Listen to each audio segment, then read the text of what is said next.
Africa, the place where it all began. There's so much to see here at the Origin Center. The trace of people long gone. Our ancestors, way, way back. What were their lives like? This is a story that dates back millions of years. The Taung skull. The first evidence that supported the theory of evolution. What's that? Whoa, that's amazing! Nandi. I am Africa. If you follow this butterfly, you'll go on a journey of the heart and mind. We'll visit 8 places, all of them unique and precious to humankind.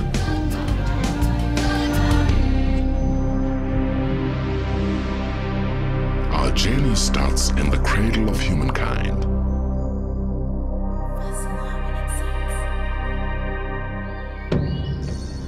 Millions of years ago, your ancestors lived and breathed on the grassy foothills surrounding the Sterkfontein caves.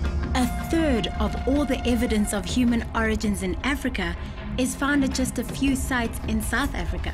At Taung, Mokopane, and the cradle. A hand that belonged to one of my ancestors. Actually, everyone's ancestors. We populate the entire planet. Yes, Nandi. Africa gave the world humanity.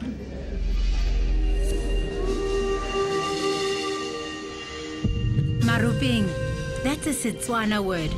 It means returning to the place of origin. Well, this is where it all began. You're back.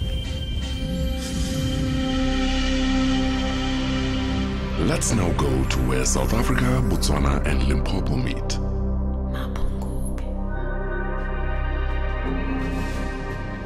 A great civilization began right here, where the Limpopo and the Shashe rivers meet. This is Mapungubwe, the site of South Africa's first kingdom.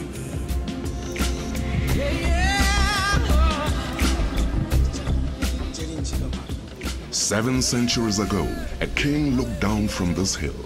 He saw as many as 9,000 people living below. They traded up the east coast of Africa, as far as Arabia and India. Why do they call this place Mapungubwe? Some say it means hill of jackals, or place of rocks, or even revered place. My ancestors, they made this golden rhino. But what happened to these people? The climate here could no longer support their way of life, so they moved away. Next, we'll go deep into space and time.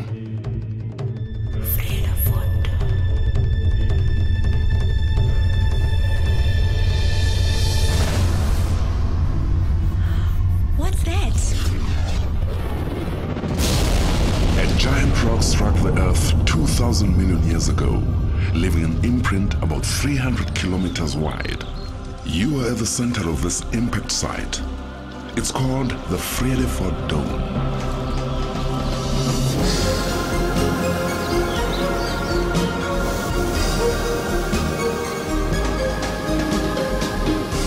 Those distant hills are the eroded edges of the impact site.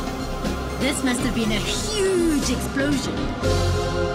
Even if all the world's nuclear weapons were exploded at once, it wouldn't be as big as this explosion. A cataclysm was frozen in time.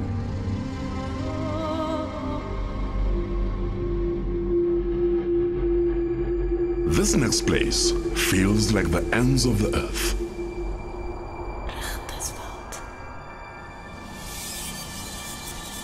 This place, it's so hot and so vast. How does anything survive here? The Orange River is the lifeblood of this remote mountain desert. More plants grow here in the Richtersveld than in any other desert in the world. Here's a half-moonspoon. And this is a quiver tree. I can't believe people actually live here. Their ancient ancestors are the Khoikhoi. They live in this desert like they did way before colonial times. Here, you'll also find the Bosley's Busters, descendants of the Khoikhoi and Cape Dutch farmers. These faces, they tell stories. Stories of determination, adventure, and a remarkable culture. Come with me now to the highest mountains south of Kilimanjaro.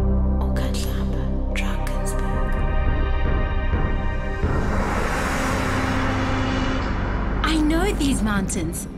Ukahlamba. They are a formidable barrier of spears. We are right next to the mountain kingdom of Lesotho.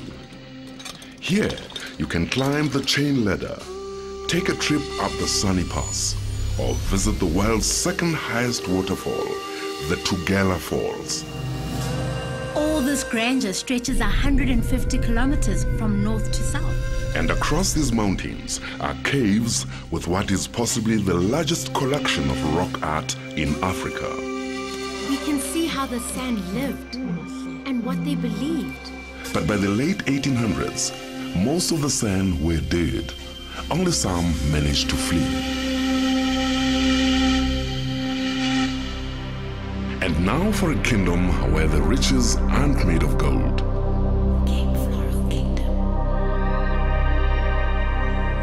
This is a place like no other, and these are plants like no other.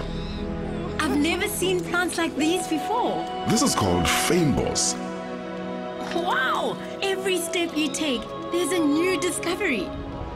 Stretching from the Cape Peninsula across 900 square kilometers, there are 9 specially protected areas, which together make up the Cape Floral Kingdom. There are more different kinds of wild plants than there are in the whole of the United Kingdom. Just here, on Table Mountain alone.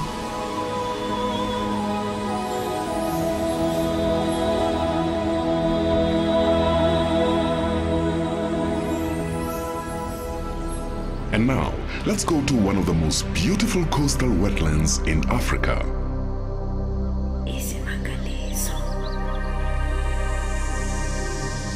This is Isimangaliso. It means miracle in isiZulu. Not so long ago, this place with its rich titanium resources was destined to be mined. Today, it is preserved. This place is like paradise, so abundant with life.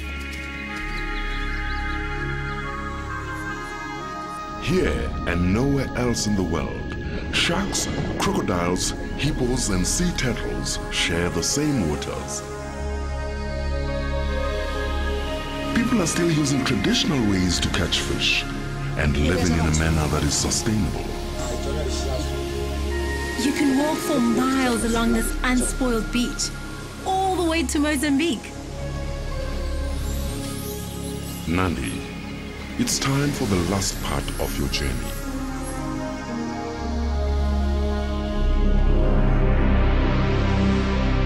From Eden to exile. Imagine making this journey, leaving everyone and everything behind, and not really knowing if you'll ever come back. Yes, some even tried to swim their way to freedom.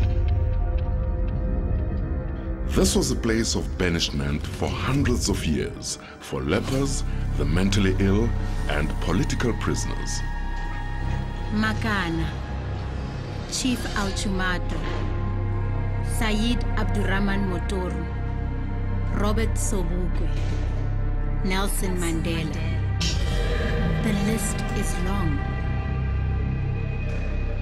Imagine, Madiba spent 18 years in here. And he did the hardest thing. He forgave the people who put him here.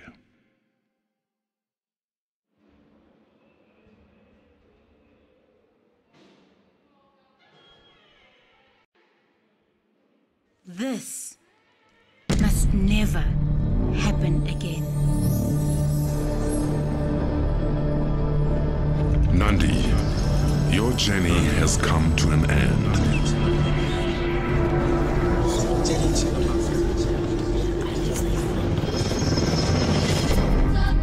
I'm back at the Origin Center.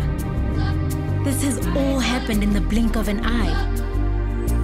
I see someone else's journey is about to begin.